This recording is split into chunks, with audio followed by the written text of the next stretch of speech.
Subscribe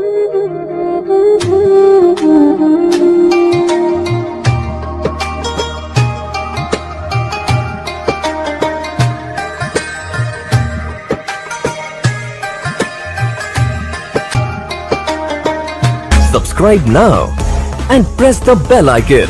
Never miss an update.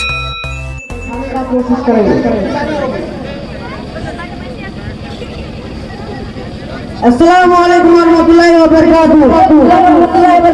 खैरियत से हैं भाई? अल्लाह का करम है। मैं आपसे चंद सवाल करना चाहता हूँ कि सवाल का जवाब आप देंगे?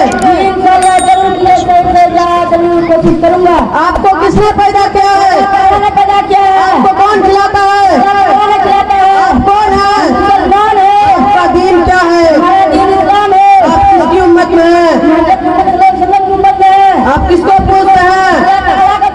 हुजूर सल्लल्लाहु अलैहि वसल्लम को वालिद हुआ और कहाँ इंतकाल हुआ? हुजूर सल्लल्लाहु अलैहि वसल्लम की विलादत से चंद महीने कबल मदीने में। हुजूर सल्लल्लाहु अलैहि वसल्लम को वालिद का नाम बताओ। हुजूर सल्लल्लाहु अलैहि वसल्लम की दादा का नाम बताओ। हुजूर सल्लल्लाहु अलैहि वसल्लम की चाहती बहन का नाम बताओ। कुरान में की सबसे बड़ी सूरह कौन सी है? कुरान में की कौन सी सूरह में 2 मरतबा बिस्मिल्लाह आया है? कुरान में किस नबी पर उतारा गया है? कुरान में की कौन सी आयत सबसे पहले उतरी थी? सबसे पहले माशाअल्लाह, आपने तो बहुत अच्छा जवाब दिया। इंशाअल्लाह फिर कभी आपसे मुलाकात करेंगे। मैं अब मैं रुक जाता हूँ। अस्सलाम वालेकुम वरहमतुल्लाहि वबरकातुहू। माशाअल्लाह माशाअल्लाह।